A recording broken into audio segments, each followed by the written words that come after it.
Hello everyone, this is infection control and this is lesson 2A.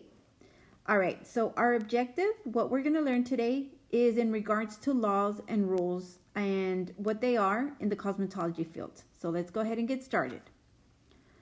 Alright, so what exactly is the difference between laws and rules? Okay, so first off, let's get started with laws.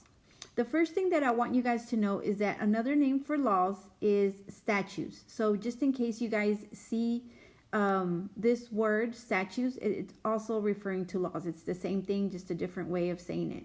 Whether you see it in a textbook or you see it on your TDLR, licensing and regulations. Sometimes they'll use the word statutes and sometimes they'll use the word law, but they're basically the same thing, okay? All right, so let's go ahead and get started on the first difference between a law and a rule, okay? So a rule is going to be more specific than a law, and I'll give you guys an example in just a little bit. So just know that a law is going to be more general and the rule is going to be more specific, okay? The second thing, laws are written by both state and federal legislature. So remember, the federal legislature is the U.S. government, and in our case the state legislature would be Texas.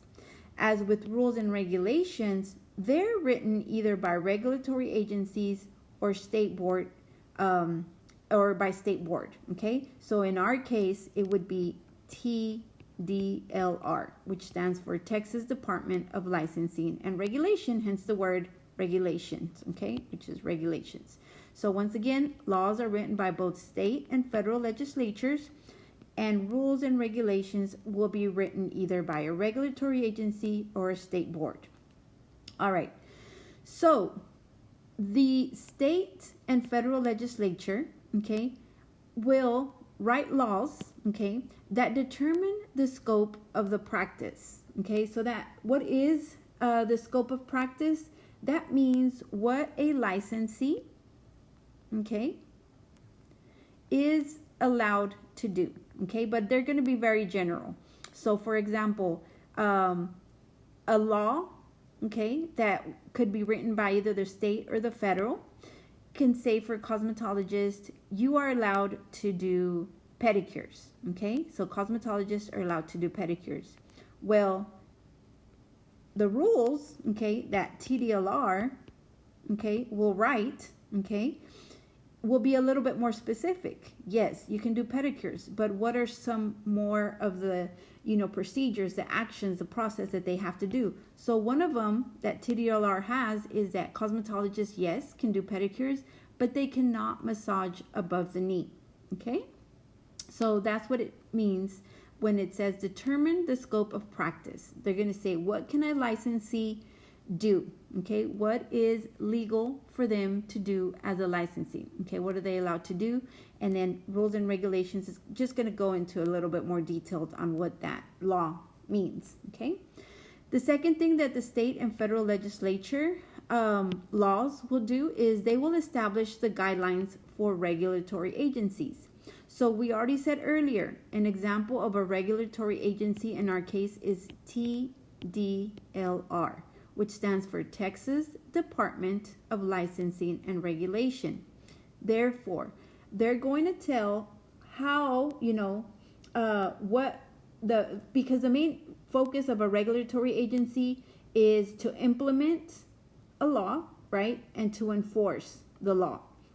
So,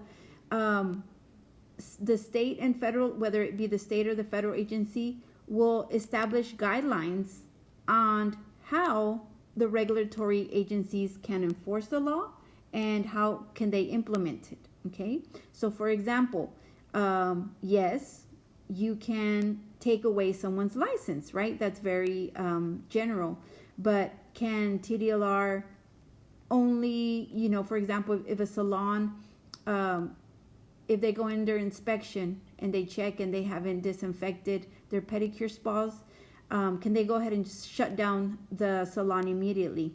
Well, whether it be the state or the federal legislature, they'll create a law where they say, hey, one of the guidelines for you guys, you have to go and maybe give them the opportunity to, work that out and make sure that they get a second inspection. And if the second inspection that they're now disinfecting properly, that they're good. Maybe they have 2 times to be allowed to, be under inspection and have broken that rule. Like they can't just shut down a salon on the very first time. So, they're going to create laws that are going to establish guidelines for the regulatory agency. How can they enforce the law and how will they implement it? Okay. All right. So rules and regulations. Okay. They also determined how they will be applied, but they will be a little bit more specific. So, for example, if someone does not pay for their license, then how many days exactly do they have to renew their license? Okay. If they haven't done continuing education hours, how much time do they have to complete those before their license cannot be renewed? Okay. And rules can be changed or updated a little bit more frequently. Okay. Laws, it's going to take a little bit longer. Laws are usually set, and there's loopholes that people can go through, but laws usually are set, but rules can be changed and updated frequently. Okay. They establish specific, like we said, specific standards of conduct, kind of like what we said earlier, that, yes, a cosmetologist can do pedicures, but you cannot massage above the knee. Okay. So make sure that you guys understand the difference between the laws and rules, understand the other name for laws, and feel free to go over the video again if there's something that was not clear. Thank you guys so much for watching.